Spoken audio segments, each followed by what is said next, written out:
If there's one thing I've learnt in losing somebody, it's that life is incredibly precious. Before Elise died, Elise's oncologist said to me, when the dust settles, I've got somebody you need to talk to. I had 3 years of intense fortnightly grief and trauma counselling that followed that.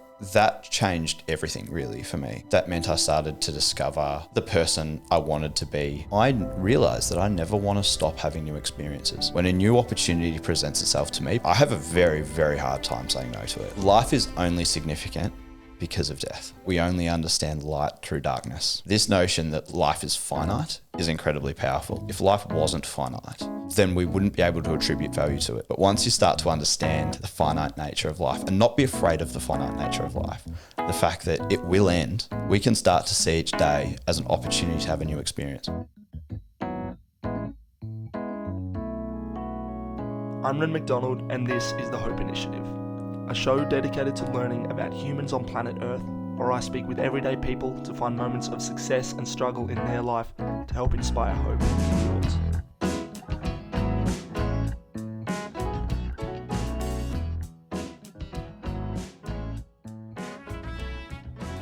Hello and welcome to another episode of the Hope Initiative. My name is Ren McDonald and thank you for joining me for episode 165 with Caleb Plumridge.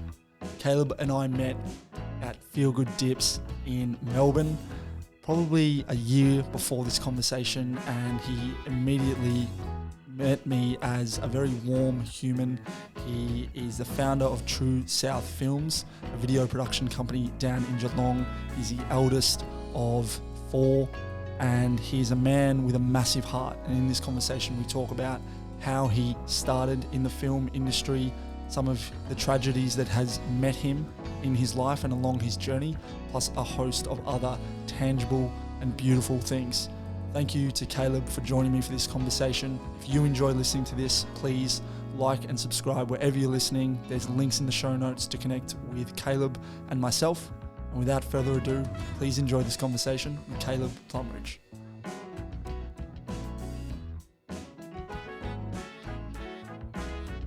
Caleb Plumridge, welcome to the Hope Initiative. Rin, thank you for having me, mate. I'm really grateful to be a part of this. It's very exciting. Yeah, man, you're so welcome. Thank you for joining me today in my home. That will soon no longer be my home, but... Yeah, I'm the lucky last, am I? You are the lucky last. Fantastic. Yeah, to come through these doors. Yeah, man, excited to chat to you today. We've known each other for maybe 18 months now. Yeah, it sounds right. Yeah, Feel Good Dips. I've had a few legends from that community on the podcast over that time. But yeah, you're the lucky last through this house. And I'm curious to know, you've just walked Kokoda.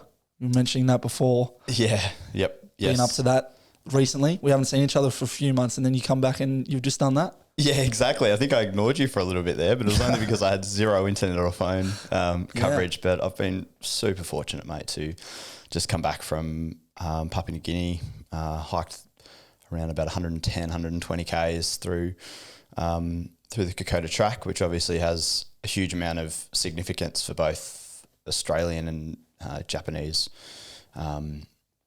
heritage, really. I mean, it's a pretty amazing thing to be able to walk in the steps of those young people back in 1942 who did it without the help of the support we had doing it, but on top of that, you know, also bullets flying around, grenades. Like, it was a very emotional time. Actually, it was a really special opportunity to be able to hike that track. Yeah, nice. For about 10 days. It was fantastic. And you worked it as well. I did, and this is I mean, what an opportunity. I'm a video producer. We'll probably get into that in a little bit, but had the opportunity to join this group to walk alongside 12 young people from various challenging backgrounds, and the objective from my point of view was to tell a story through video to continue to see corporate sponsorship come through the program so that they can continue to bring more and more young people from these type of challenging backgrounds onto the track, which is, it's like properly life-changing. What I witnessed in the last 10 days, it was like, you can see the way that the trajectory of a young person's life changed in that 10 days, which sort of blew my mind, I guess. So massive privilege. So much fun to have the camera on the track and just shoot. So, When will that piece of work be out, do you expect? We're going to have it done by the end of the year. Yep. So I think that's the goal. I'm going to have it knocked over by the end of December. So yeah, before Christmas, that's the goal. So yeah, I can't muck around. You know far more than me how long editing takes. But yeah, the fun, I think there's fun in both parts. But like you mentioned, you've been a video producer, filmmaker for many years, which I think we'll get into more in a little bit. Yep. But I would love to know, as a general throw to you, starting with your earliest memory, if you could, wherever that lands. My earliest memory? Yeah, bring us forward to present day, touching on a few key moments of your life. I like to challenge people. For sure. Few minutes, but wherever it lands, and I'll pick from there, bro. Yeah, for sure. My earliest clear memory is a really beautiful one, actually. It was me chasing a cat through a garden in Vanuatu.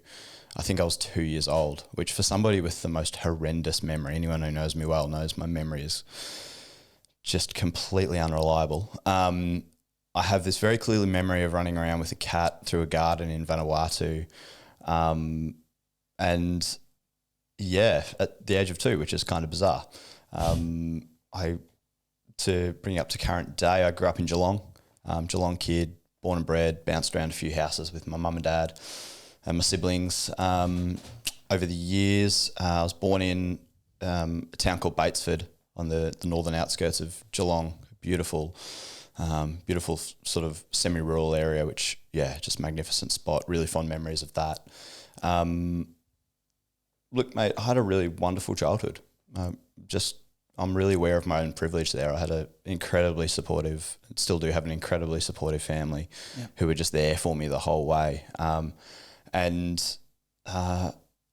think so much of who I am today is I can point back to that. There's a pretty clear link to be made there. It's an incredible privilege I had growing up, as I say. So yeah, Geelong's great. Done heaps of travel over the years. I spent a little bit of time in London during the COVID years, but otherwise always lived in Geelong. Just moved to Melbourne 18 months ago, and I would have met you only very briefly after that. Yeah, obviously so much else happened in those 35 years, but in terms of career stuff, I just always had a love for cameras. I always enjoyed having a camera in my hands. Yeah. And somehow was able to manage to convert that into a professional trade. Yeah. I guess. So yeah. Love that, mate. Thank you for sharing. It's interesting hearing you talk about it. And I remember having a chat with you after one of the dips that we had in Middle Park. We caught up at a cafe. Yes, we did. I think you mentioned at the time that it was a family member asking you to film their wedding. Yeah, correct. That was sort of the thing that ultimately led to your company now. Yeah. Which you're on the verge of 10 years with True South Films? Yeah, we are. Exactly, yeah. True South Films now about 10 years old. Yeah. And it was my cousin Michael and his wife Lauren were married, and they said they'd pay me to film it. And I was like, you do what? How old were you at that point? Oh, good question. I was surely still in high school. I would have been 16, I reckon. Yeah. And for a 16-year-old to be paid to do the thing they love, as opposed to stacking shelves at Target, was just a game changer. Totally. Funny, still to this day, I have to pinch myself. And Kokoda was a good example. You get paid to do this stuff. It's just what? I mean, how fortunate am I? Crazy. So, yeah. What's your memory of the first time you picked up a camera and created something like that? Freedom, I think. There was some of my earliest projects, I've always had a love for documentary making, and the first, right back to where it began in documentaries as well. I was asked to produce a documentary for a large carols production that the church I was involved in at the time was hosting, and these were amazing productions. Yeah. And dear friend Matt Fletcher, g'day Matt, said, go and make a doco. And I'm like, what's a doco? And he's like, you'll figure it out. And I did. And that was just, freedom. I realized that I had the freedom to tell a story in however which way I wanted. At the time, I had no idea what I was doing. But it is that sense of sense of creation, that thing of something didn't exist and now it exists and I was the conduit between. Yeah. I just remember that thrill of knowing that I played a role in something coming into creation, which I still feel that today. Yeah. It's very different now. It's very structured now. There's a lot more professionalism around it and the way we do it. But the same is true. You still have the opportunity to be the conduit for something being created. I suppose. Yeah. Yeah, it's nice. Do you have a fond memory or a clear memory of the first time you literally picked up a camera and handled one? Yeah. Actually, so back in the day, my parents had the old VHS shoulder cam thing, right? And then I'm pretty sure we dropped that. Like we were on holidays somewhere. It took a spill. Insurance covered us to get one of these little mini DV cameras. So it went from being something, almost 2 foot long to what's that, like handheld thing. And I remember getting my hands on that one. That's probably the camera that I have the most fond memories of. Yeah. Because for whatever reason, that just excited something in me, and I just saw it as like a tool for creation. I just remember from the earliest days we had that camera. It was my camera. It wasn't the family's camera. It was mine. Like I cared about it so much more than anyone else. Therefore, I would make it mine. And I think my parents at the time could see something in that and had no issues just being like, mate, go for it. Go, Caleb, go. Go. You've got 2 brothers? I do, 2 brothers and a sister. I'm the oldest of 4. That's right. So, yeah. So I'd say, they're all a creative bunch in various different ways.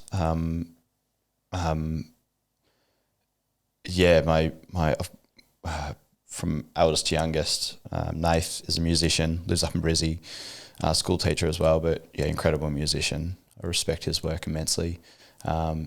Jake is a filmmaker as well. We collaborate a lot. He works for us. He's a DP, cinematographer. Yep. He comes on, shoots a lot of projects for us. My sister's creative in all sorts of ways, but works as a store manager now at Specsavers down in Torquay. Yep. So we're a really close family. We don't see each other as much these days now. We're kind of spread around the country a bit more, but sure. But we're a tight bunch, which is lovely. It's nice. Yeah. That creativity and the closeness, I think innately as humans, we are all creative, whether we acknowledge that or not. And I probably didn't acknowledge that really until my mid-20s. And looking back, there's so much evidence of the ways in which I was creative. I just didn't acknowledge it as creativity. For you, I'm curious to know if we could maybe start there with the family. What do you think the influences were in terms of all of your siblings being creative? I think a simple way to look at it might be your parents, but I'm keen to hear it from you. What were the influences that have led specifically you to this sort of creative line of work? Yeah, it's a great question, I think. And going back to that previous notion that creativity is a broader idea than what sometimes we give it credit for. It doesn't have to be in the arts type of thing. Creativity can be problem solving in any way. In any which way we're solving a problem, that is creativity, finding a solution there.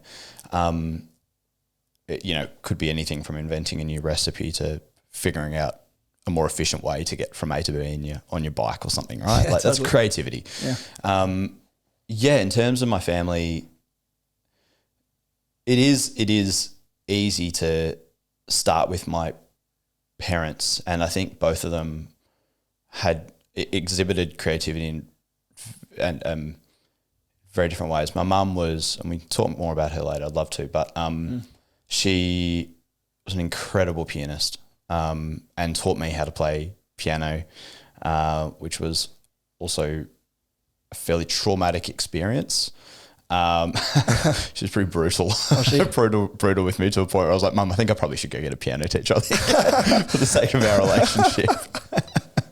And it turns out that's exactly the way that her sister taught her to play. Oh, so really? Just through no, you will sit there and do your scales, mate. Okay. But she's the reason I play today, and I'm so grateful for that. That's nice. Mum, an incredible musician. Dad was a financial planner for 25 years, and really what I always admired immensely about dad was in each of his, I saw him go from financial planning to tour guiding down the Great Ocean Road. He actually did some tour guiding on Kokoda as well, in Papua New Guinea as well, which was Nice. the original inspiration for me to get over there. Wow. And now he's into property development. And I see that as pure creativity in its own way, in that he was never just satisfied to just take a job or something. He was always looking. He thinks in an abstract way. He thinks about unusual ways in order to make a living.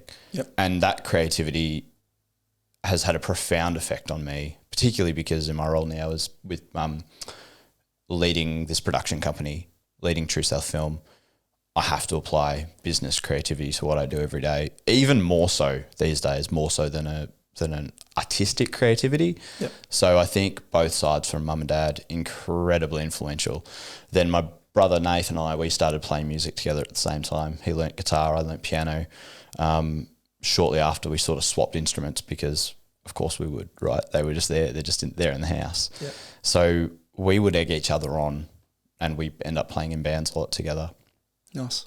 The environment, and right through to my cousins who I spent a lot of time with in those early formative years, we all played a lot of music together. We made short films together. Car chases, fight scenes, all the stuff that kids want to do, right? Like, Yeah. It was that part of, like, that in those formative years, it was a pivotal relationships to have. I think for me, yeah. Yeah, nice. Curious to know, I guess, did you have, I guess before maybe the cousin and wedding situation, and I realize you're probably on the camera a bit before then, did you have an idea of what you wanted to do when you were older? No. Oh, yeah, I did actually. I wanted to become a financial planner because that's what my old man did. Yep. That's what I wanted to do. So I didn't study film. I studied commerce, did a commerce degree majoring in financial planning. Is it university? At university. Yeah. So that if you think, like, this was high school that I was starting to get into this, even by the time I graduated, I hadn't seen the light. It was still then financial planning. But I guess you'd probably still been filming other things. Oh yeah, 100%. But it right. hadn't clicked. Penny hadn't dropped that this could be a commercial thing. So I did financial planning. Thankfully, also, I think I minored in marketing. Okay. And that triggered something in me. Yeah. It was creativity in a different way. Marketing was like the idea of being able to meet an audience where they're at and be able to communicate to an audience. That did something for me that ultimately inspired me a lot more than financial planning. Yep. And that was that really, that one thing led to another from there. But I realized that there was something in a more artistic, creative space that I knew I'd head into eventually. Even then still, I couldn't see that it was going to be video production. But so that penny dropping moment, do you think it came through doing the marketing stuff? Because I feel like marketing has a dirty connotation to it. Yep. Not that I think it is. I think you said it brilliantly. It certainly does. You know, where, like, meeting people where they're at, and, you know, whether you use the analogy of like turning a light on in a room and showing someone something that they couldn't see before. Yep. You know, I think marketing is a great thing. If you take a long-term view, if it's a short-term, you know, let's make a quick buck. Yeah. I'm not about it. Yeah. Yep. Correct. Oh, sorry. Yeah. Yeah. No. What was that penny dropping moment? Because it's cool hearing you say that. Yeah. And now as someone who, you know, wants to tell authentic stories through all of the work that you do, and I see that in just you as a person as well. So I think so. Firstly, the penny dropping moment in terms of let's have a crack at this professionally happened a few years later when I was working for the City of Greater Geelong. I got a position there doing some web content stuff, and in the position description didn't include videography, but as we had discussions with my incredible manager at the time, Keely Hamilton, shout out to Keely, maybe the most influential person in terms of my career I've had alongside me. I said, hey, maybe we could, you know, I know how to make videos. Does that interest you? And it did interest her. And we ended up creating this video series called Geelong Business TV, which – it's pretty funny going back to those videos now, actually, but it was so well received at the time that I realized I had something there. We had a bit of a restructure at work. I actually, at the time, it was for various reasons, I had my first experience of depression, and my old man pulled me aside and said, I don't think you realize it, but I think you're suffering a mild bout of depression. Yep. What's going on? Let's have a chat, which was incredible by him at the time. Turns out it was work related. My time in that team had come to fruition, I think, and it was time for a change. And at that point I thought, I just built a house, had a mortgage, but I thought, stuff it, let's give this a crack. And I thought the worst can happen is I'll rent my house out, move back in with mum and dad. Let's have a go at this. And that's where I thought, well, the thing I know how to do is video production. Yeah. I feel like there's people that are willing to pay for it. Let's have a go. And yeah, that was 9 years ago now. Wow. So here we are now. Yeah. So that was the penny dropping moment, I think, in terms of going out on your own. Of going out on my own and realizing that I could actually do this for work. Yeah. Going deeper in that then, talk to me more about Keely. Was it Keely, your boss? And Keely Hampson, amazing.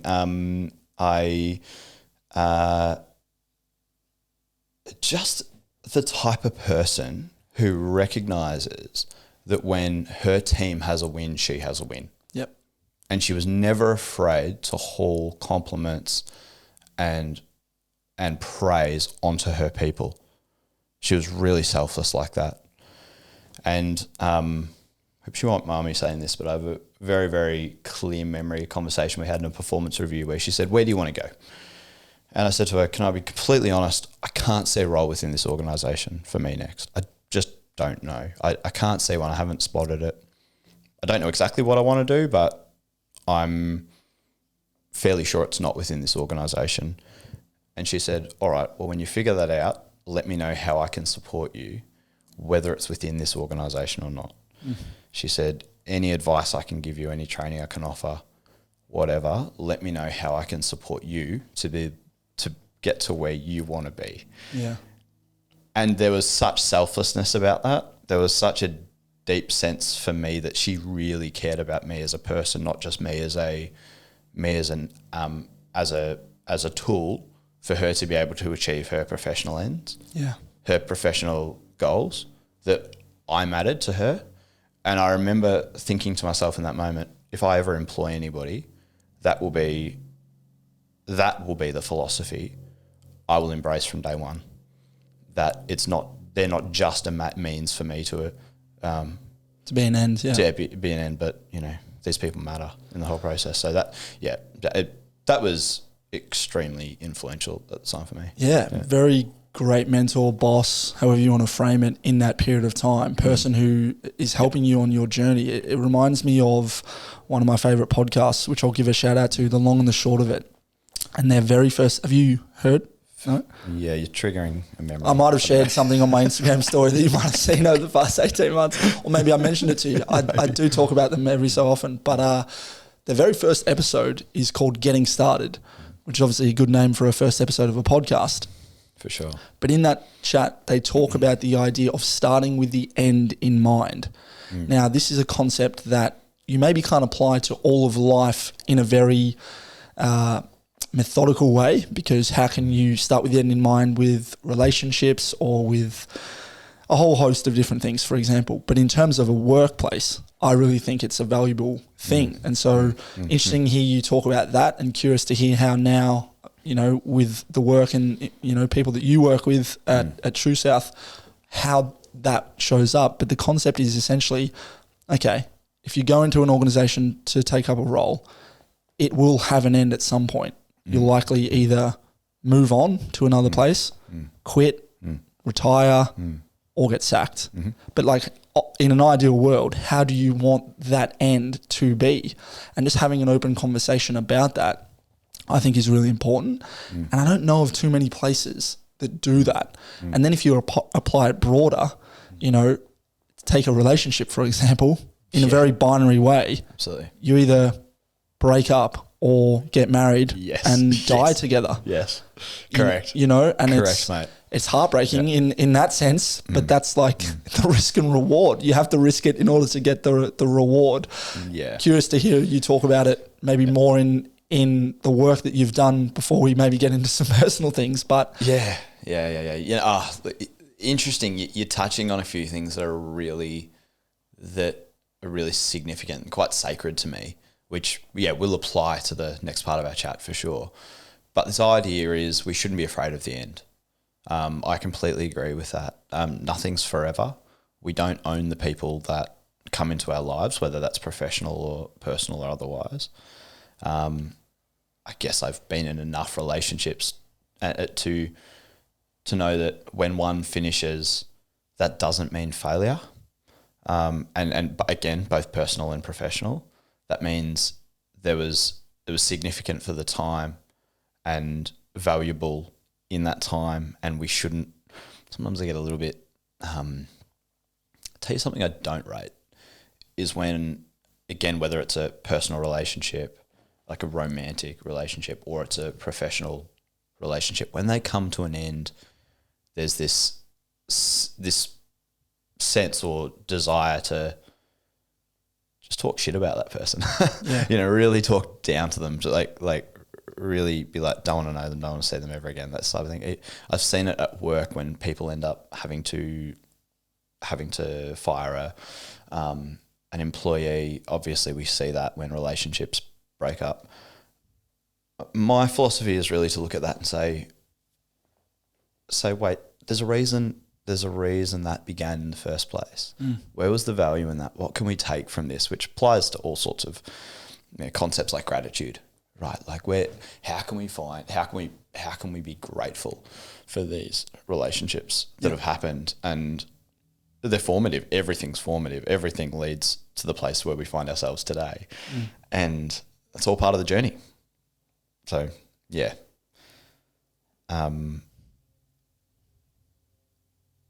We should never rule out these experiences as being invaluable or as being unvaluable, I should say. Yeah, that's good in terms of work. Yep. You left that company and started your own back in 2014. Yep. Yes. On the depression point that your dad brought up, it doesn't strike me as the thing to do to start your own company when you're facing something like that. Yep. But I feel, and it's actually interesting because I've started doing these conversations with people in the street recently. Yeah. Just going up to them and sort of doing this in a very smaller microcosmic way, but in a way, jumping to the deeper stuff and not knowing too much about the person. And I spoke to a lady the other day who's worked in the field of mental health for 40 years. And curious because I feel like it's spoken about a lot more these days than maybe what it was like growing up. We're not too dissimilar in age. Correct. So, I think it's very healthy to have these sorts of conversations. And one interesting thing she said is like to not necessarily like over medicate, but you need to like go out and do things and create. Yep. And interesting that you then start your own company around that time. I scrolled back in your Instagram feed in preparation for this just to see if I could, find some things of interest. And one of the things that I was curious about was, when you started that company and what life looked like. And I found the post when I think you started, it was a selfie, you had a microphone on the desk and you had your computer screen. It was cool. It was April 2014. Wow. Good research.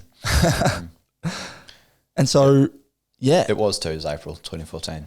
Yeah. So seeing that, and it's like, okay. And now hearing you, it's not something that we post about on social media when we're going through hard times. Nah. It's a highlights reel. Absolutely. But if you're struggling with depression, maybe not even just for a few weeks, months, it might have been a bit longer.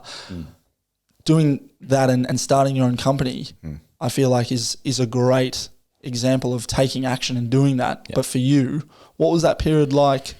Yeah, it was pretty rough. I will firstly acknowledge that I've only had my experience with depression, and I'm certainly not going to suggest that my experience is the same as other people's experience of depression. Obviously, it can be far more extreme again, and it's just awful. It's just an awful thing. But my experience is my experience, and it wasn't much fun. Take me to that point. It was the classic thing of having no ability to get excited about anything. Even exciting things I couldn't get excited about. Things that on paper should have been exciting, maybe seeing one of my favourite bands, I couldn't get excited. It was these classic things. It came from a place of purpose or a lack of purpose that I had at the time. Turns out I, like many others, probably like all of us, are purpose-driven creatures to a degree. I'm always at my best when I have a reason for doing something. And at that point, I'd lost the reason for doing the things I was doing. There wasn't a reason to be doing it. As I said, we had a bit of a restructure at work, and at the time it just felt like it was no one's fault. I just think there was my work fell into a lower level of priority, and there wasn't a purpose behind the work I was doing anymore. And I think it kind of felt most days like whether I turned up to work or not, it didn't matter. Now I was being paid more than I'd ever been paid in my life. I was leaving a really well paid job. And that was absolutely fine with me. It didn't matter one bit. It was a good thing to aim for. It was actually, I just used that as let's see if we can make that the benchmark. Let's see if I can replicate that in my business. But the money didn't matter. It was this sheer lack of purpose I had. And I unpacked that with a psychologist at that time, which that was the first time I'd seen a psych. And it took a fair bit of humbling to get to that point. You know, I remember walking through the door for the first time thinking, everyone's looking at me. Everyone's looking at this bloke who's walking through these doors. What's wrong with him? And now that I've had, I don't know, I'm a big believer in counselling. I'm a big believer in getting the old brain tune up. Now it's just whatever, but it's, but back, I remember that being a real humbling experience, but also being the best thing I've ever done. Tell me more about that, like the counselling process, not to at all put myself in that category, but like I've been fortunate enough to speak to a lot of people in this situation where I feel like we do go deeper than spread thin. And I've had a few people, not to necessarily mention their names now, but after the fact to say that like that felt like counselling. Like I felt like I was just able to chat. To chat and go deeper in ways that I feel like I know I've been able to do a little bit more outside of this, maybe thanks to this, but also maybe thanks to communities like Feel Good Dips where we met, where that is the intention going in. Thankfully, I've been able to have that with family over the years, which I'm sure by the sounds of it, you have as well. But it's not as common as it probably should be. I agree. In our lives. And on the topic of men, in a way, I feel like there's maybe a bit of a stigma around men going and getting help. In that sense, right? There is. I think it ties into even the power of journaling. Like just being able to express yourself, just being able to have a conversation as we are now is powerful, right? If you do that simply with paper and pen, also powerful. To be able to look at those words in front of you holds power. Having a conversation with a good friend who can respect the conversation is powerful. It doesn't just have to be in the space of psychology that these unlocks can happen. Family support, the likes, absolutely. My experience has been that a great psych just knows the right questions to ask and is able to unpack that on your behalf. And that's the power. You still do the work. If you're sitting in the chair, you're still the one doing the work. Right. But you're just having someone there to hold your hand, just guide you through it. And I think, it's changing. It's changing continuously. Men are getting better at this stuff. I have realized the role I can play in pushing that barrow is to be open with my experiences in receiving professional help. which has happened a number of times in my life. I feel like the more I can talk about that and normalize that, the easier it is for maybe a bloke who hasn't been able to bring themselves to that point to be like, oh, well, Caleb's done it, then, you know, maybe I could. Absolutely. So I feel that's a role I can play now. Yeah. And just use that as a means to, because I don't give a shit. I think it's wonderful. I think it's amazing. It's the best. We tune up our cars. We take them in for a service. How can you not do that for your own brain? Yeah. Anyway, rant over. No, I mean, I'll kick off another rant in a sec. Far away. What were you like before that period in terms of how did it fundamentally change who you are? Because I feel like for me, like I can look at all these points in my life where a certain event or certain thing changed me, and knowing you now for the period I have, feel like there's maybe been some times that have done that for you, but that specific one, starting the business, but also going and seeing someone and speaking to them about your life. Yep. How did that change you then moving forward in how you approached the world and did practices like journaling? Like, did you even journal before that? Was that something you did? That's a good question. When did I? I've thrown 3 questions at you there, sorry. No, it's fine. We'll go through. So firstly, I would like to put my hand up and say I'm not the best journaler. I'm probably one of those classic people that when I'm going through when I'm having a rough day, I'll journal. When I'm having a good day, I'll forget to, that type of thing. But I think at that time, the psychology played a role to understand myself at a deeper level than just a young man who needed to succeed in his career. Right? I think for me, in my mind, success as a bloke was financial. It was probably 2 things. 1, wealth, and 2, influence. And I was desperate to have both. Yeah. I would daydream about employing a team of 50 people and earning multiple millions of dollars every year. That was my dream. I wanted to be a multimillionaire by the age I was 30. That's for me what mattered. And the process of firstly going and seeking the psychological help and then founding the business was a bit of a process of breaking that down, because I didn't believe that video production was going to be the thing that was going to make me rich. I thought I would have to get into something a little bit more, I don't know, risky, something a bit more hard-hitting, more entrepreneurial, we could maybe say. Sure. Video production seemed like just a thing you did to pay the bills a little bit. So I think the process really just started to, I just for the first time started to question whether that was the right motivation for what it meant to be successful. And then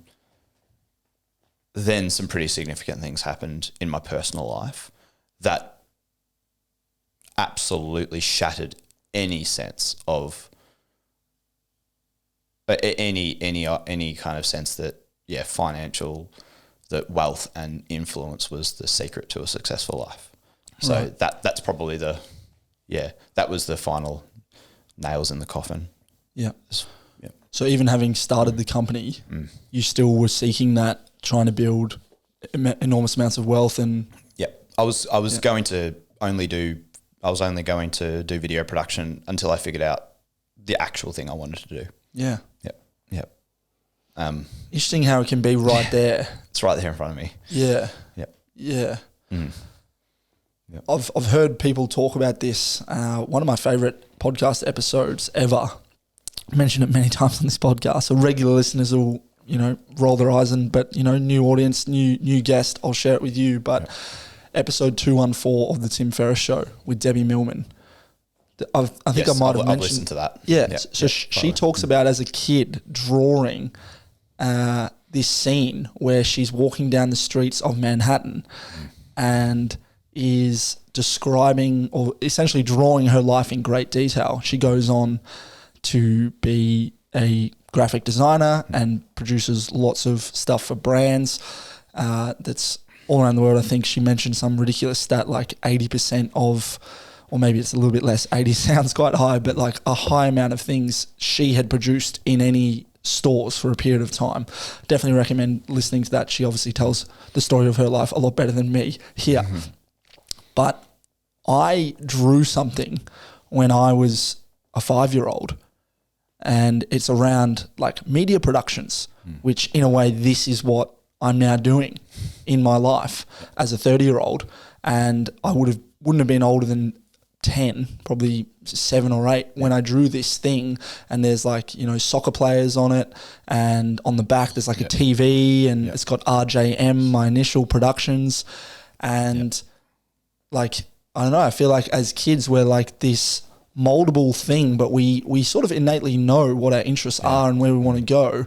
And even though it can be right there in front of us for so many years, because I've had a huge degree of random jobs over the years and careers or half careers and things like this, but I'm fortunate where I've created this opportunity to now be able to sit down and do these things with people. But even, you know, when I started the podcast, it was just this cool hobby for me that I didn't know where it would go. And it's still early in that sense. Like, it's not even 5-year mark of having this podcast. But I feel like I'm really just starting to like find my feet more in it and start a slow jog maybe to paint that picture. So it's been there for me.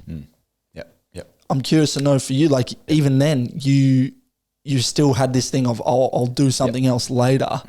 Even though you'd been picking up the camera from such a young age. It's crazy. You said a really interesting thing. You mentioned as kids and our minds as kids.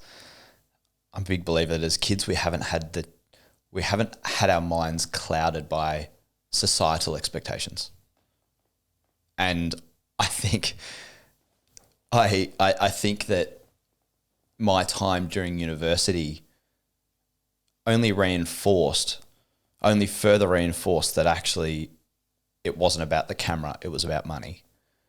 And I had to then overcome that. I had to actually dismantle that in my own mind again. And I think that's the power of, I guess, maturity, just growing up. It provides. But you're right, as a kid, that's the thing. That was the thing. Music, I had music and I had my camera. And again, people that know me well know that my spare time is, if I'm not at work, then I'm spending a lot of time in my studio making music or helping other people make music or just playing my guitar. It's still there. It's like a fundamental thing. It happened as a kid.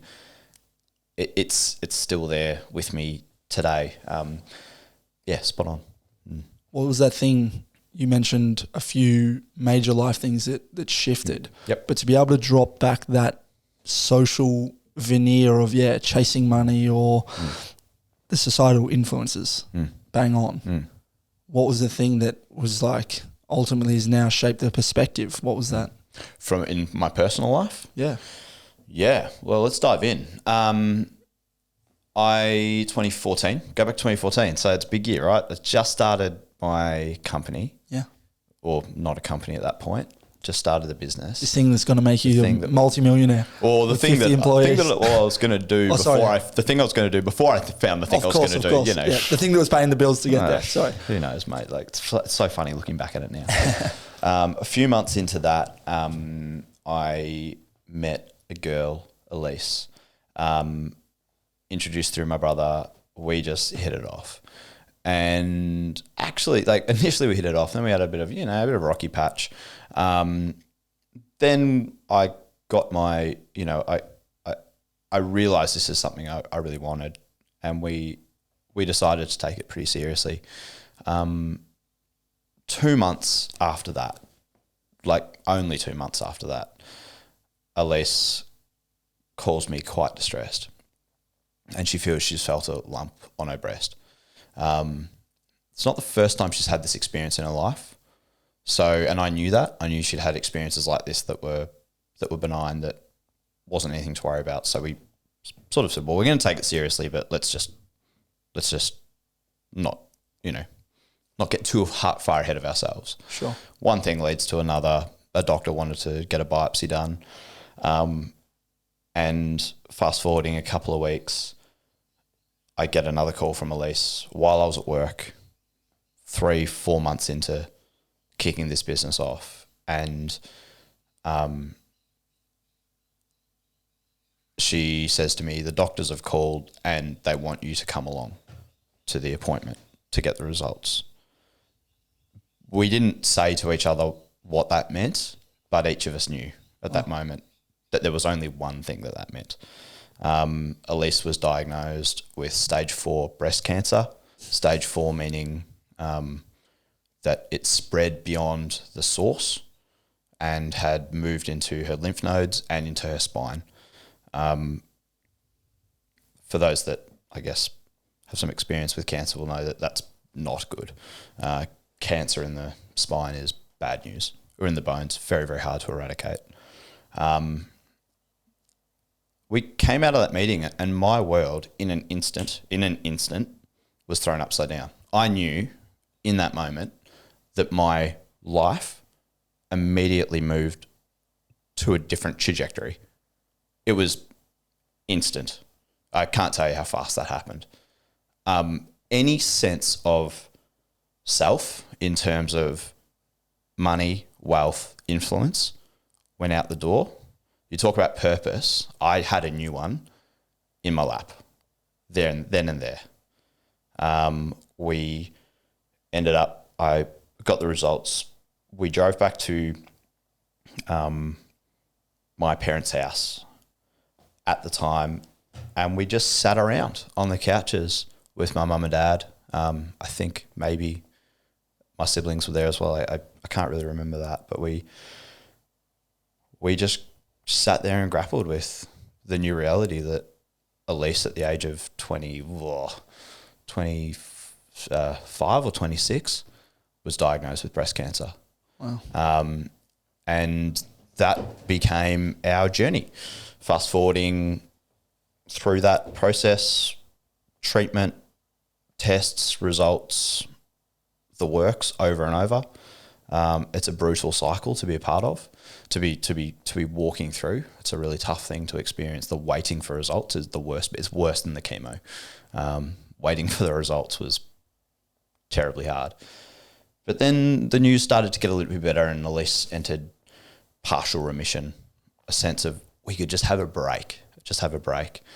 And in that period, we got married, and that was amazing. Elise was well enough to go through that process, and we were married in 2016, and it was just wonderful down on my parents' property down the Otways. We had just the best party ever. It was a extraordinary time in my life. But then you're doing the old through thick and thin, through sickness and health. Those vows on that day felt very real. I was not under any illusion that this was going to be an easy ride from here on in. And we soon realized that, it got real faster than we thought it was going to. I think we took off to Bali. We were in Bali in about March of what's the timeline? No, January of 2018. And Elise was not well. There was so much pain. There was so much going on in her body. And then in fast forwarding again, in July of 2018, Elise passed away. So we had 20 months of marriage. And that was an experience that has entirely shaped who I am today. Yeah. Thanks for sharing, man. No, my pleasure, mate. I'm really, it's a privilege to be able to share the story. It's very easy for me to sit here and say how much that would shape someone. Hearing you talk about it, I haven't lived that.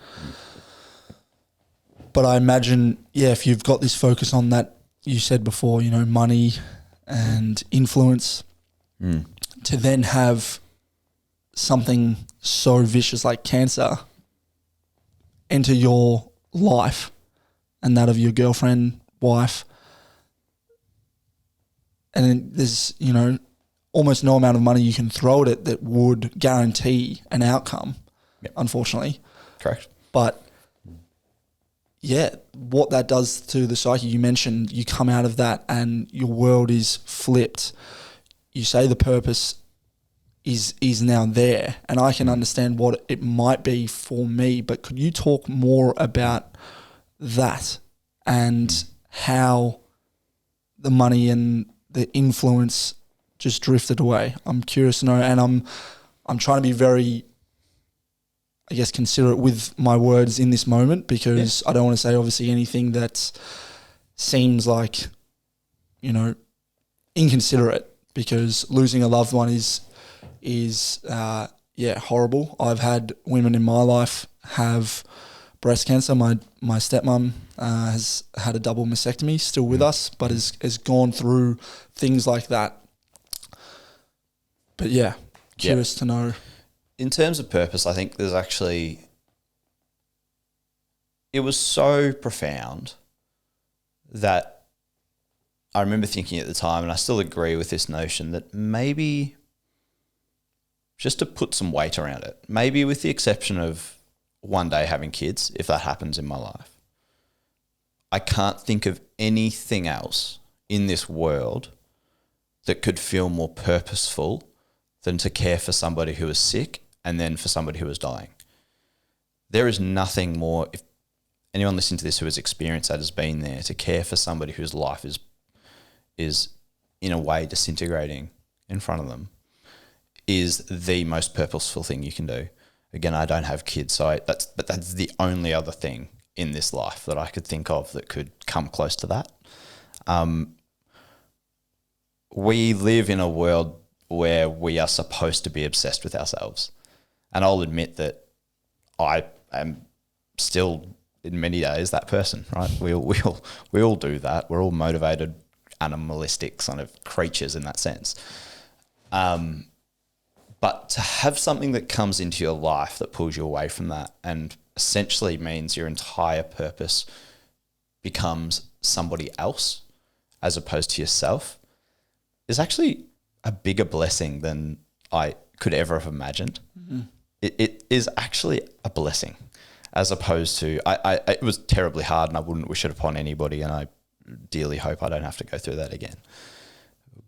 But in hindsight, the lessons that taught me and what that meant for me as a person was absolutely profound. To be able to have helped in a small way in that situation is without doubt the thing I'm most proud of in my life in terms of achievements to this point. It's lovely. I very much feel like you're a man who lives and works in a very almost intrinsic nature. Like I imagine the Caleb I'm sitting with now is the same Caleb that I've known at Feel Good Dips, who would be the same Caleb at work.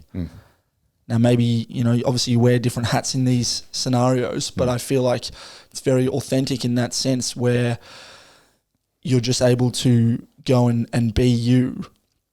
Yep. The change that happened in that time, not to now make this conversation about work solely again. Yeah, go for it. But I'm curious to know, like, how did you then, with what was going on, approach the work that you did? Because I feel like you've probably always been interested in telling those stories, but maybe there's more there that obviously then shifts around this world tipping upside down event. Yeah, no, I think you're right. No, it's a good point that I don't really separate the person I am when I'm at work to the person I am when I'm outside of work to the person I am when I'm with my mates. Now, there's certain professional obligations I have, but the experience of losing Elise informed my work entirely from that point on. Again, as we've talked about, the desire to generate huge quantities of money no longer was the main aim of the game. Authentic storytelling became crucial because I can talk about this a little bit more. This is a slight separate thought, but the precious nature of life got to me, right? And it dawned on me that if I've got one crack at this, then I have to make it count. So I think, yes, we do a lot of commercial work. We do a lot of, promo work for commercial clients. But even within that, we have a desire to be storytellers during that process. There's a real shift that happened. There was a real shift that happened within our work where we started to attract a lot of charities, a lot of not-for-profits, even government organisations who wanted to tell these human interest stories. And I'm very proud to say that so much of our work has been done for organisations that are doing incredible things in the community. I'm just super attracted to that. I cannot help but take on a client like that, even at a reduced rate. If I really believe in what they're doing, I would rather apply my team's energy into a project like that purely on the grounds that I've got one crack at this, and we have the ability to use the skill that we have as a team to create real influence in the lives of others. That, without sounding too preachy, that is really significant to me. Totally. And my team know it. I love that stuff. It's the stuff that really excites me. That's the stuff that we work on as a team that really moves me. It's hard to separate the professional Caleb in that sense from the person one, because I bring myself to work, and in a way, I'm aware, and I almost expect that my team does as well. Not that we're a family. We don't treat each other like family, because that has all sorts of weird connotations. But it is a safe environment where we can have a real conversation about whether it be mental health or challenges that are happening in our personal lives outside of work. It's a place where people can feel supported, and then apply that to the projects that we work on in a really significant way, where our clients really know that we're doing this from a place of authenticity rather than just a desire to fulfill a brief and get paid for it, I guess. Yeah. That's it. That's how I feel about our approach to work, for sure. Yeah. And having the one crack at it, how did your approach to life shift outside of work from what happened with Elise? Yeah, it took a while. I had 3 years of intense, 3 years of fortnightly grief and trauma counselling that followed that, because Elise's, shout out to Dr. Karen White, Elise's oncologist, said to me actually before Elise died, she said, when the dust settles, I've got somebody you need to talk to. She put me in touch with the most magnificent grief and trauma counsellor who just knew the process, just knew the journey I had to walk. And that changed everything really for me. That meant I started to discover the person I wanted to be during the rest of my life, I guess, from a point of view of what priority meant in my life. Something very simple that emerged from that was that I realized that I never want to stop having new experiences. This is just huge. This is something I've been, even just in the last 6 months, been ruminating on a lot, really been almost meditating on a lot, is that when a new opportunity presents itself to me, professionally or otherwise, it's actually more in a personal sense. I have a very, very hard time saying no to it, because I never want to become somebody who's not having new experiences. If there's one thing I've learnt in losing somebody, it's that life is incredibly precious, and it all comes out of that belief. So death is not something that should be feared. Death is in fact a part of life. I could bang on a bit here, but I'll try to keep this succinct. Life is only significant because of death, right? I grew up with listening to this band, Switchfoot, a band I still love listening to today. They've got a track called "The Shadow Proves the Sunshine." This very, very notion that we only understand light through darkness. Shadow proves the sunshine. We see a shadow, we know that means the sun is there. This notion that life is finite is incredibly powerful. It means that if life wasn't finite, then we wouldn't be able to attribute value to it. But once you start to understand the finite nature of life and not be afraid of the finite nature of life, the fact that it will end, we can start to see each day as an opportunity to have a new experience, as an opportunity to do something new, as an opportunity to make a difference, to become better people, to get around people, to laugh, to have fun. I think about this a lot. I mean, even this Kokoda trip that I've just been on, I got pulled in at the last minute. I had about 4 or 5 weeks to prepare, which may sound like a bit. It wasn't. I was preparing right up until the 11th hour for that one to get ready. And I had a beer with a couple of mates, and I'd been asked the day before, and I said, boys, I need something to put to you. I've been asked to do this job, and I've got these 3 reasons, these 3 or 4 reasons why it's going to be really hard to do it. How am I going to power my cameras for 10 days? How am I going to possibly take that many memory cards? How am I going to make sure that I had a list as long as my arm of reasons I shouldn't do this trip. Yeah. And they said to me, maybe in stronger language than this. You can be as colourful as you want. They said, shut up, mate. Pull your head in. Is this the Caleb we know, or is this a joke? Like, this is what you live for, mate. Don't be an idiot. Say yes, figure it out. And that's absolutely what I did. So Max and Dave, thanks for that, boys. It was exactly what I needed to hear, and that is how I truly feel about life. It's like, say yes and figure it out. It's too precious. Love that. I don't even know what your question was, mate. I'm just rambling now. No, it's good. This is where we need to be.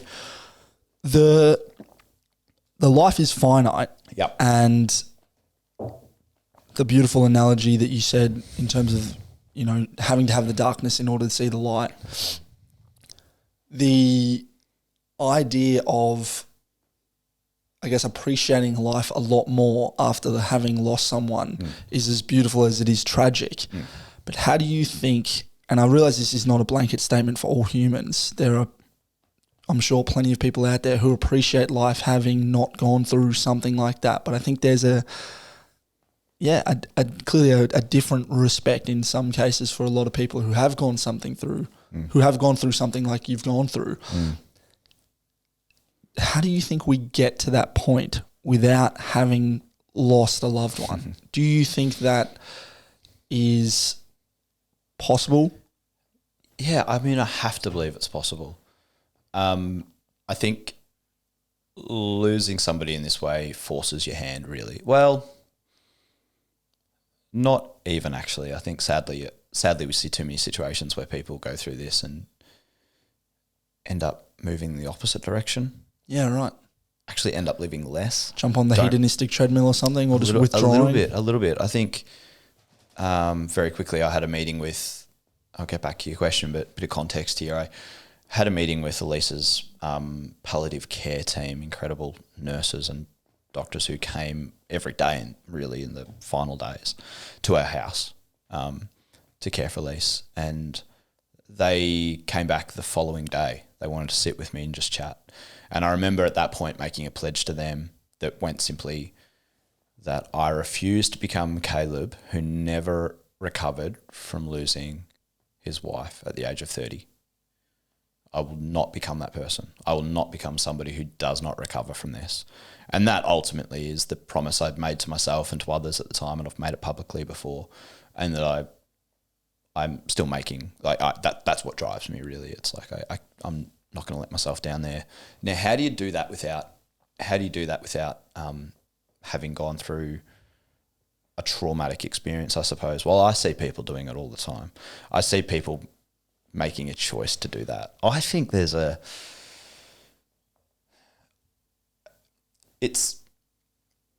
it just a choice? Maybe it's too simplistic to say it's just a choice. I think sometimes we are also the product of our environment when it comes to this stuff. I guess the debate could rage here, but I think simply asking yourself, where do I sit? Where do I sit on that continuum, I suppose? Am I somebody who's seeking new experiences and seeking life for its fullest? Or am I somebody who's maybe too afraid to rock the boat, too afraid to experience a new thing, possibly because it could lead to failure, possibly because it could lead to embarrassment, possibly because it couldn't be, possibly because, the juice ain't worth the squeeze. Whatever the reason is, I think it's worth asking that question. I've certainly in this last few years had a crack at a few things that haven't worked out. Had a crack at it. Do I regret them? Regret's an interesting idea. I don't know. But not everything has gone to plan. That's for sure. Sure. But I guess in that sense, no, I don't regret it because that's part of the philosophy of living. That's part of the philosophy of having new experiences is that they're not all going to be good. And they're not all guaranteed. They're not all guaranteed. But the worst case scenario is to not have a crack in the first place. So I think that is a choice. Maybe for me, that choice comes a little bit easier than it would for others. Again, I can only speak to my own experience there. But it's worth asking the question, right? It's worth asking the question where you're at. Well, I think it's a self-awareness piece as well in terms of, not to sound like the most self-aware person ever, because I'm certainly not. Oh, me neither, mate. No, of course. Here are two blokes from Melbourne chatting on a podcast. But like, you have to have some form of self-awareness in order to even like look and reflect and acknowledge those things. And I think so, yeah. I feel like there's obviously degrees of self-awareness, but I know personally speaking, having never lost a close loved one who isn't in their older age, and it's, obviously a bit more expected. I mean, even that, I know when I lost my mum's parents, my grandparents, Oma and Opa, just like the feeling of like, there's no right or wrong way to act in losing a loved one. And I remember like my reaction to my Oma passing, and I wasn't that upset, but it was this feeling of just like, yes, there was loss, but I didn't know why I wasn't more upset. Yep. And I was just like, I'm the eldest kid on that side of the family. I was like, dude, like you should be more upset. Like, are you just some psycho? Like, I think I was maybe like 17 at the time, end of high school, maybe. So it was quite weird, but even not being more upset enabled me to think more about like my existence and become more self-aware. Absolutely. So it's sort of just like, well, whatever the process looks like for you, whether it's specifically related to death or whether it's through failure in business, relationships, whatever, it's like, well, hey, maybe you're exactly where you're meant to be. And if you just keep going and keep digging. I really like the analogy in these podcasts, like rather than let's spread thin and chat about all different things, let's go a bit deeper. And so, maybe you're exactly where you need to be, but you just need to get in the trench and take responsibility for yourself, which is sort of what you're saying. It feels like you're not going to be the Caleb, the 30-year-old dude who lost his wife. Yeah. The blame game is productive in no way, right? Yes, we have circumstances in our lives. I've spoken about this a fair bit. That's not about the cards you dealt, but the way you play them. I cannot control the cards I've been dealt. But I do have control over my reaction to that. I have control over what happens next. Not taking action and finding a way to justify that through blame is, I just can't. I can't handle it. You say that again, sorry? Not taking action and justifying your inaction through blaming circumstance or others is completely detrimental. Yeah. I do not believe there is any future in that. I've just, I'm quite passionate about that. Also, without sounding too harsh about it, like I've found myself in that situation before, For sure. And I guess it's just that there is a way out of that. There is a way out of it. So it's not beating up on people that might find themselves in that situation, but that there is a hope that you can overcome that you can actually, there is a way through, whether it's professional help, getting the right people around you to pull your socks up and say, enough is enough. My circumstances are my circumstances, but they are not me. Yeah. It's not the entirety of me. Part of I moved to Melbourne largely for that reason as well. It's funny because it's only 75 k's up the road from Geelong, but you better believe that was traumatic in the sense of I wasn't making that move in order to have a longer commute back to my mates in Geelong. I threw myself in the deep end to create new connections, feeling incredibly lonely, going on dates because I wanted friends, you name it, right? Like that, talk about self-awareness, it took a bit to understand where my motivation was at different times. I've been so fortunate now that with the relationships I have here and the fulfillment I found in that move, it was absolutely, objectively the right move, but it was horribly hard. I mean, anyone who's moved from A to B will know that. Doing it single, doing it, off my own bat, forcing myself in situations. I mean, it's how you and I met, right? Yeah. Because I was like, I need to get involved in communities. I need to find that. And it paid dividends. But I suppose, again, that's just an example of like, I'm not gonna let my circumstances, restrict my potential, I guess. Yeah. When was that move? It was a couple of years ago, was it? That was last year.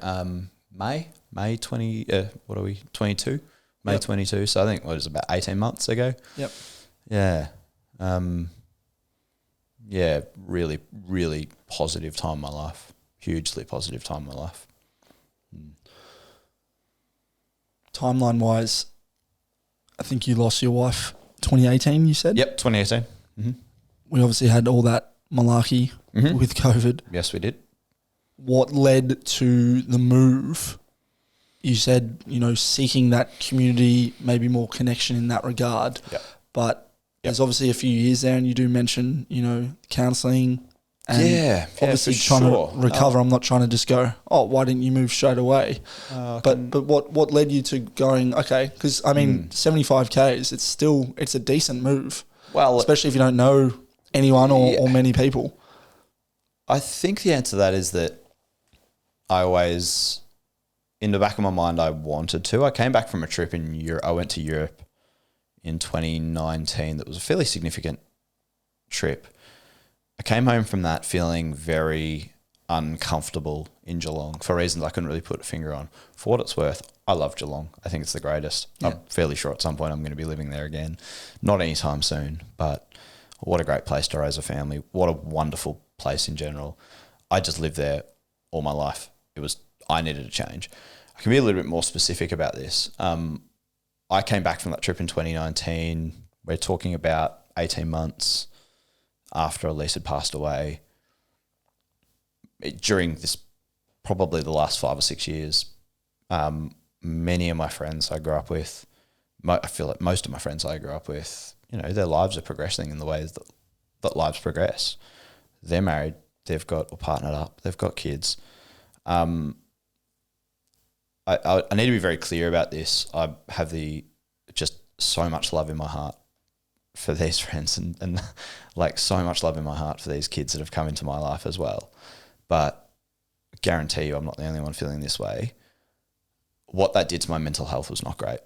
I felt like I had failed because I was not having that same experience. Sure. I did not have kids. I was not in a position where kids were going to happen anytime soon. And if I'm to be really honest, I probably started resenting some of those friendships which is ridiculous. Sure. That's my issue, not that. Like, that's just what a ridiculous thing to feel resentment for. But it's the feeling. It's the feeling. Like me not being upset that my grandma's dead. You don't 100%. Know where it's coming from, but 100%. It's the feeling, and it's about understanding that. And I had a realization that I actually needed to change my environment in order to free myself a little bit from what felt like a bit of a mental prison of sorts. and that's been maybe the greatest benefit, that now I still regularly catch up with these mates who are so dear to me. And that resentment is completely removed. And I just have love in my heart for these families who are my oldest and bestest friends. Like and it's created the balance in my life, and it's removed this pressure within me that I need to be a father within X amount of years. Again, maybe that's where I had if back in the day it was wealth and influence was a sign of success, maybe parenthood then replaced that in a way in my 30s. Yep. And I think that was the new battle. That was the new one that I had to overcome. And again, I can say hand on heart that I've been able to free myself from that, which, is amazing, because if that may happen to me one day, that may not. Either way, I'll be okay. I'll make something of this life. You know what I mean? So I think that was also part of that motivation to move. I wanted to move before COVID, and then probably a good thing I didn't, because Geelong was a hell of a better place to be living. From what I've heard, yeah. Yeah, Amen. from what you've heard, yeah. And I mean, I'm talking about the things you're grateful for. I guess that was the right move during that time, or the right move not to make. Yeah. At that time. So yeah. Well, like you said before, you played the cards that you were dealt well in that sense. So I'm glad you moved, man. Thank you, man. It's been a pleasure meeting you. This has been a really enjoyable conversation. You mentioned before we started recording that, we'd had to work through a few things to get to this point, but it takes as long as it takes, and that's the beauty of it. I think I was, in preparing for these, I always like to look at when the person came into, or when we came into each other's lives, and I scrolled back, and I think the first time we texted was like December last year, and whilst right. whilst I maybe haven't we haven't seen each other in the last 3 or 4 months, I'm very grateful that you're able to come here and share what you have with me today. It means a lot, and you've got, we could talk so much more about the work that you do, and maybe we can do a part 2. We've all of a sudden been talking here for, close to an hour and a half. Yeah. Yeah. I've got a few more questions that I'd like to touch on, but far away. I just, appreciate all that you've shared. Well, can I say thank you for creating a safe space to have a conversation? It's something that, again, as I said earlier, my great hope is that my experience can be used in a positive way in my life. So thank you for creating the space, mate. You're welcome, bro. You're welcome. Awesome. I believe last year you lost your mother. Not sure if you want to speak about that, but very happy to. You did mention before your mother's influence, and keen to hear how that. You seemingly moved just before that would have happened. Very shortly before, actually, yeah. Yeah. So.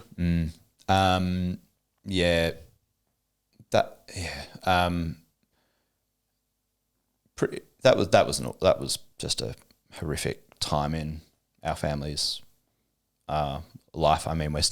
We still are grappling with that. Mum was diagnosed with a brain tumour that began as headaches in, it feels like a little bit of a blur, but I believe it was in around February, March. Of last year? Of last year, had some headaches. Mum passed away on the 30th of June. It happened very fast. And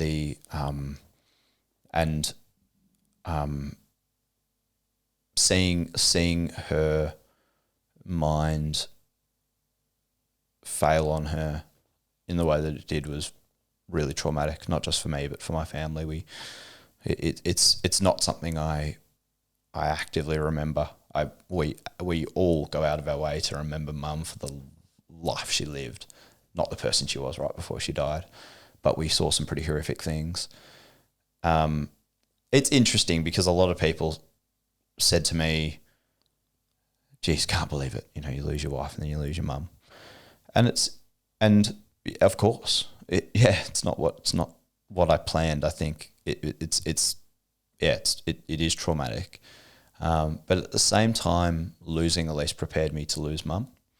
And when Mum began to get sick, it was impossible for me not to do a little bit of work in my mind around, what if this is the end? Not to catastrophize, but what if this is the end? How am I with that? How am I feeling about that?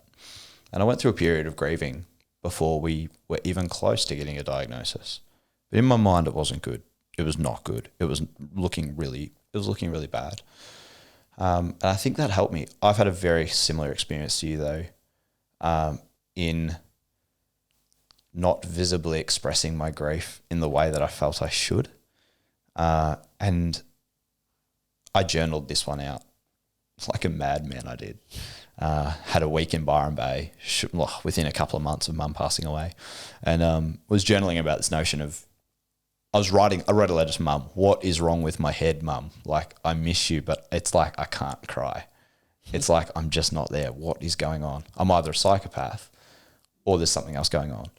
And the more I journaled and the more I reflected and the more I had conversations with people, it's actually fairly simple, and that is that I'd prepared myself for this. And we went through a really, as Mum was dying, we said our goodbyes. We spent time with her. I was there with her by her bed. We got to do that. Our family got to do that. And we did the best we could in that situation. Yeah, I miss her terribly. Like, what I'd give to have coffee with her this Arvo, what I would give. But at the same time, I have a peace that she lived a life that was like so full. And my own reflections around life and death prepared me for the fact that, yeah, that's it. That's the end of that story. So, yeah, toughie. The Cats went and won premiership last year. And whilst it was sad that Mum didn't get to see that as a devoted Cats fan, it was incredibly significant. We got to the grand final, and I was sitting next to my dad. Robbie Williams was playing the pre-show, singing Angels. And here I am with my dad, holding each other. It was something. Mm. And then it's like that moment where the game begins, Geelong dismantle Sydney, and it just felt like it was written for Mum. And yeah, what do you say? It was a shocking time. It's still something that as a family we're grieving actively every day. But yeah, we're a strong unit. We'll get through this. Mm. Mm. You will. Mm. You will. 100%. Mm. Yeah. You're almost making me cry, bro. No, I appreciate you sharing. Yeah. It's tough. Yeah. But you know, the Hope Initiative is the name of this podcast. Mm-hmm. And as much 100%. As hope is important to have, the initiative part and the taking action part is just as, I think, you know, I sign off the episodes with keep creating your life. Like, you've got to actively do that and put these things in, and fuck, it could all be just like, oh yeah, there's these cliches with on it, but it's like, that's actually what life is. It's those important things, those important moments, going to the footy with your dad. Mm. You know, it could be very easy to go, oh, well, we lost Mum, you know, a few months ago, and she was a big Geelong fan.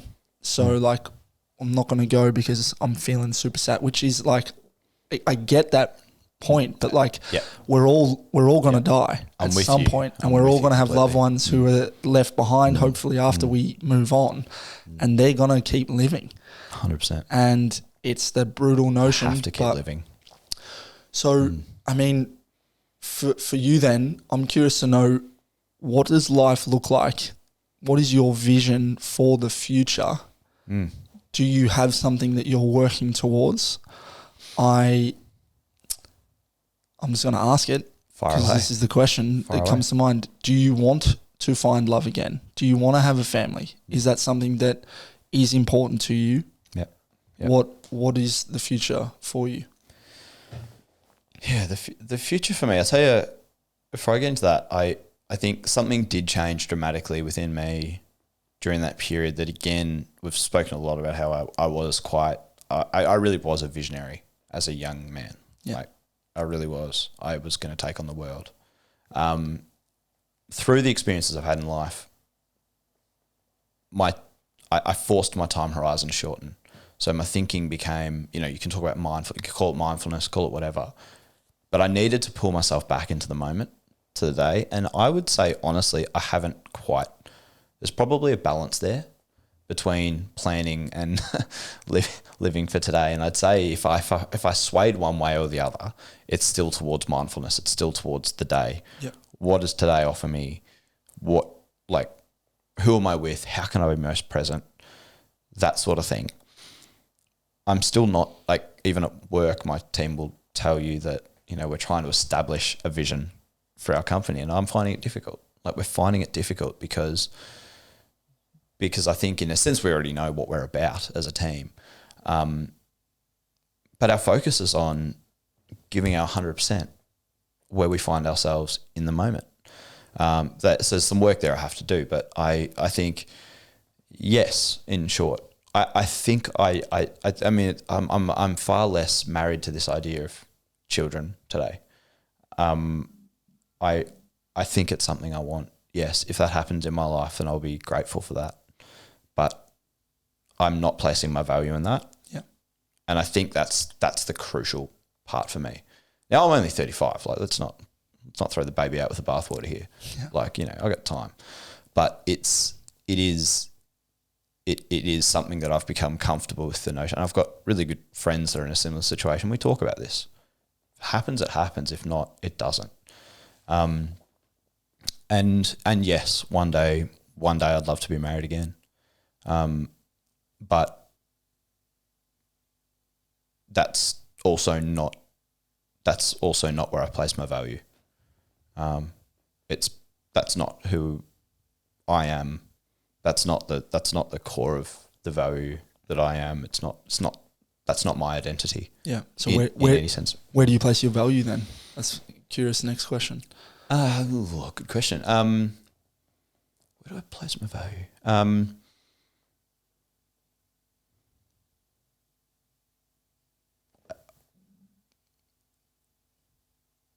I think there's the notion of leaving this place better than the way you found it that resonates with me a little bit there.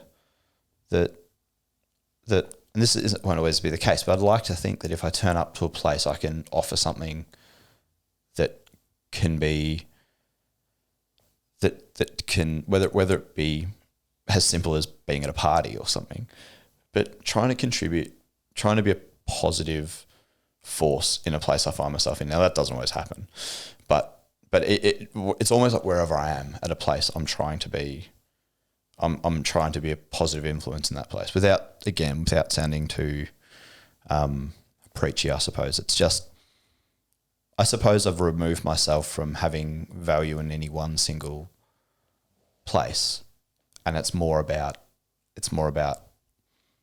the way I go about it rather than what I'm doing. Put it that way. Had this conversation when I was hiking Kokoda just this last week, that as I've gained in maturity, I respect people less so for what they've achieved and more so for the way they've gone about it, the way they've treated people. One fellow that was on our tour challenged me by saying it's about how you treat people that can't really offer you anything. How do you treat those people? Right? Maybe it's wait staff. Maybe it's somebody in a lower echelon of society than you find yourself in. How do you treat those people rather than those that you're trying to influence around you, I suppose? Again, rambling a little bit, but maybe I'd say that's a great question, but I think I could probably sum that up into I'm more concerned about the way I do something rather than what I'm doing. How about that? Yeah, beautiful. Well said. Not a ramble at all, bro. Thanks, man. Yeah. Appreciate the words. The consideration that you've taken in sharing all that you have today. My pleasure, mate. It's been really nice. I would love to know, this is a sort of question around why I started the podcast, but I wanted to ask the same question that the big podcasters asked their massive guests. Yeah. And in the same way that you're sort of phrased it there, I wanted to ask the everyday person, my dad, my neighbour, bloke I've met, jumping into the ocean, 7:15 on a bloody Wednesday morning or 8:30 on a Sunday. 100%. Yeah. So my question to you, Caleb, is what advice would you give to your younger self if you could go back, perhaps that 15, 16-year-old kid who is first getting asked to film or, gets that camera, not sharing it with his siblings? Yeah, correct. If you could go back, what advice would you give? Be grateful for that time in your life, mate. Those teenage years / early 20s are just so precious. Life hasn't got to you yet. Well, for me, it hadn't. Certainly for some young people, life has absolutely got to them by that stage. I'm fully aware of that. But for the 16-year-old Caleb, be really aware and just grateful for the time you find yourself in, because it will change. It's not going to be like this forever. Also probably keep that ego in check a little bit. But yeah, just be mindful and just grateful for the situations we find ourselves in. Yeah. I'd say that for Caleb at every year in his life. Yeah. If you could send a message then, and thank you for that. That is really, really good. If you could then, on that same notion of every year of life, if you could project into the future and send a message to maybe your 70-year-old self who's lived 35 more years. We've already talked about it. Keep having experiences. Keep having experiences. I'd say actually two things. Keep having experiences and always be willing to be wrong. I'm such a believer in this. Never be afraid to learn something new. Never be afraid to reshape your belief system. I've been doing, from everything from politics to my understanding of faith to the way I see other people in society. I've been challenging my belief systems, the variety of belief systems, pretty heavily in the last 5 years.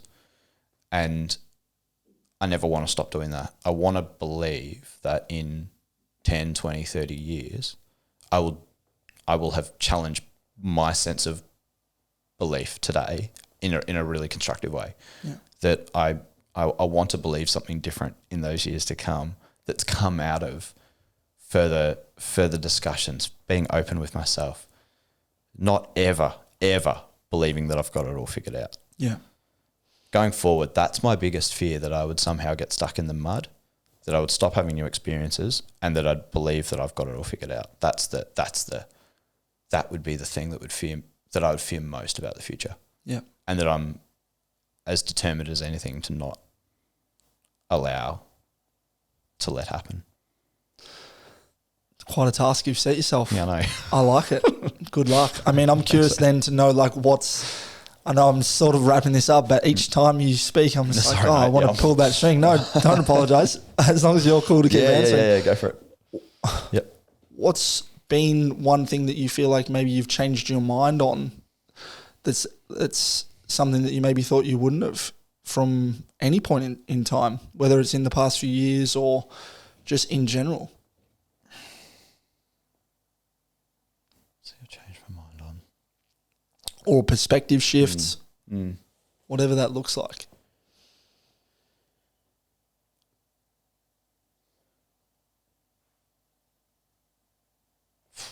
There's actually a lot.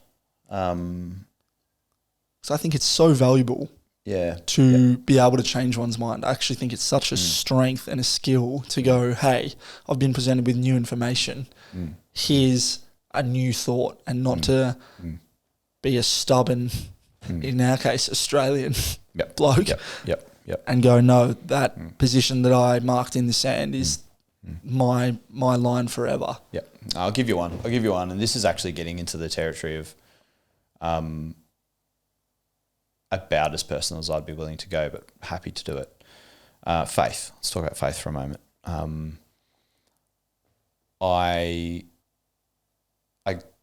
grew up with a really strong faith through my teenage years, through my 20s. To be very clear, it's not as though I've thrown that out the window.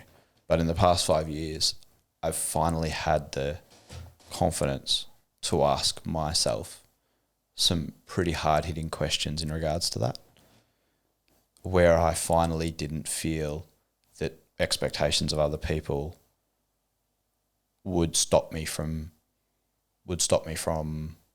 starting to ask those questions. Now, I admire anybody, to be clear, anybody who can say with full confidence that they are a believer in any faith or that they're an atheist. That you can have that level of conviction, I admire it. I'm nowhere near that. I'm nowhere near that, if I can be really honest for a moment. Yeah. Again, speaking of the notion of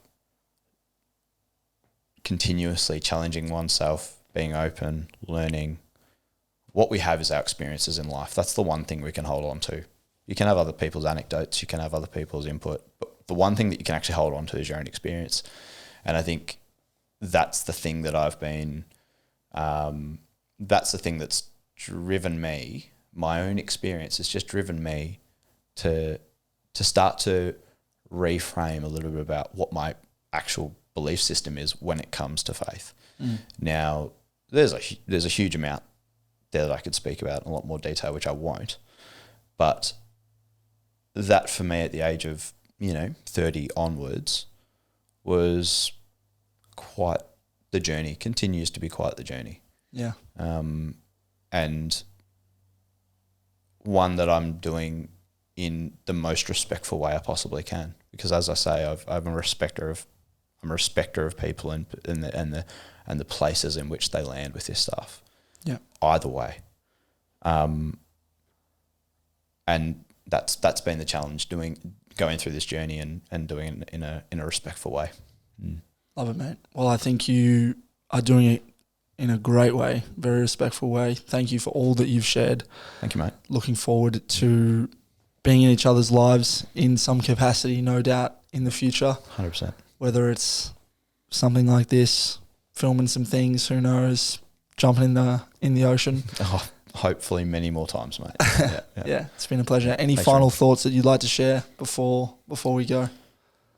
Where people can maybe get in touch as well. Yeah, Obviously put 100%. links and things in show notes. But yeah. Yeah, I mean, from a professional point of view, True South is on LinkedIn and Instagram and all that stuff. LinkedIn, we are barely on LinkedIn. What am I talking about? Instagram is the easiest way to catch us there. Nice. Yeah, I'm dreaming up a few other side creative projects, things that are not related to my professional world, but ways that I can use my love for music and film in sort of me being able to do what I want without knowing that there's dollars attached to it, that I can just do whatever I want. That's something that I'm brewing on, so keep an eye out for that stuff. No doubt, if I can make that happen, it'll be on the socials as well. So Beautiful, mate. Yep. Looking forward to it. Thank you so much for today. Ripper. Thanks, mate. I really appreciate the time. You're welcome, Thank you. bro. So there you have it, another episode of The Hope Initiative. Thank you so much to Caleb for joining me for that conversation. I really appreciate your time and energy coming to my place on, I think that was the day I was moving out, there or thereabouts. So appreciate your time, mate. If you enjoyed this conversation, I would love for you to share it with someone who you think will get some value out of it, a family member or friend. So that would mean the world. And until next time, keep creating your life and all the very best.